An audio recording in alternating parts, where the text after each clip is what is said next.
বাবার কাঁধে লুকিয়ে থাকে সন্তানের পৃথিবী। বিস্তারিত এই আপুর কাছ থেকে শুনুন।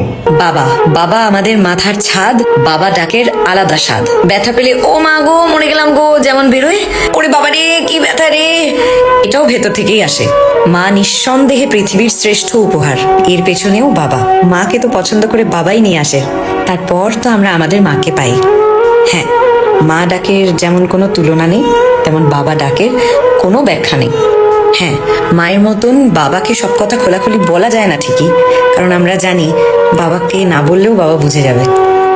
মা ডাক শোনার জন্য মায়েরা ঠিক যতটা কষ্ট করে, বাবা ডাক শোনার জন্য বাবারাও ঠিক ততটাই।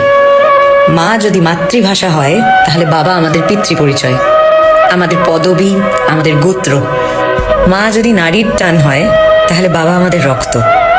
মা ছাড়া ঘর খালি মনে হলে, বাবা ছাড়া জীবনটাই খালি। বাবার কাছ থেকে ফেরার সময় হয়ে আসলে ঘড়ির কাঁটার দিকে নিজে থেকেই বারবার চোখ চলে যায়। মায়ের কষ্টের কথা সবাই বলে, কিন্তু বাবার ত্যাগের কথা কেউ বলে না, এমনকি বাবারা নিজে মুখেও কোনোদিন বলে না। মারা তো সহজেই কেঁদে ফেলে, কিন্তু বাবারা কাঁদে সারা জীবনে একবার। সারা জীবন নিজের শখ আহ্লাদ জলাঞ্জলি দিয়ে নিজের মেয়েকে বড় করে সারা জীবনের মতো যখন বাবা অন্য লোকের বাড়ি দিয়ে দেয়, সেই ত্যাগের কাছে পৃথিবীর সব ত্যাগ ছোট মনে হয়। একজন মেয়ের বাচ্চা হলে হসপিটালে সবাই আগে বাচ্চাটাকে দেখতে চায়, কিন্তু একমাত্র বাবা যে নিজের বাচ্চাটাকে, নিজের মেয়েকে সবার আগে দেখতে চায়। দাদু হওয়ার সুখের থেকেও তখন তার কাছে অনেক বেশি নিজের মেয়ের মা হওয়ার আনন্দ। আর যে বাবার ছেলে সন্তান, তার কি ত্যাগ কম?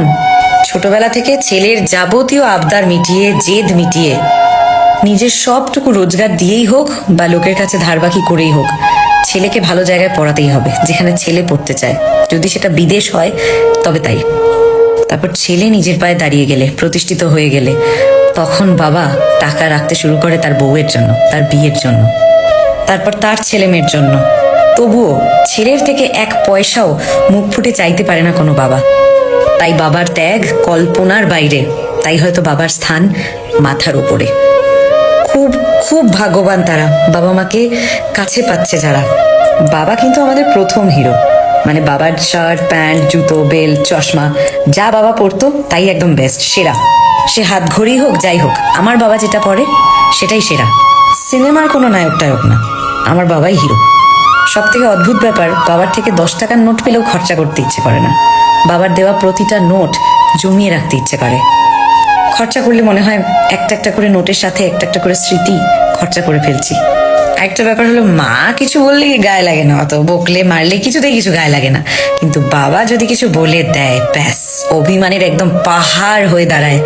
এদিকে মা 1000 বার একটা জিনিস বারণ করলেও আমরা পাত্তা দিই না বা শুনি না, মা তো বলছে তো ঠিক আছে। কিন্তু বাবা যদি একটা কিছু বারণ করে দিল একটু গম্ভীর গলা করে, ব্যাস আর কারো সাধ্য নেই সেটা খণ্ডানোর।